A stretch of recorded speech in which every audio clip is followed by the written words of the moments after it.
If you are tired of eating big fish and meat, try this. Try this hot and sour cabbage. Follow my method to make it crispy and refreshing.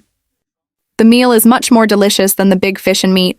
First, cut the Chinese cabbage in half, then cut it into thin strips of about 1 meter and heat the oil in a pot. Pat the dried garlic peppers and fry them on low heat to bring out the fragrance and then put them in. Fried cabbage and vegetables must remember to fry over high heat. Watery is not delicious at all. Stir-fry the cabbage until it is cooked and seasoned. Add a little salt and less sugar.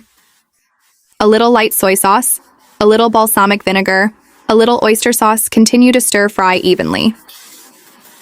Add a little scallion and stir-fry evenly over high heat. Is it very good to serve?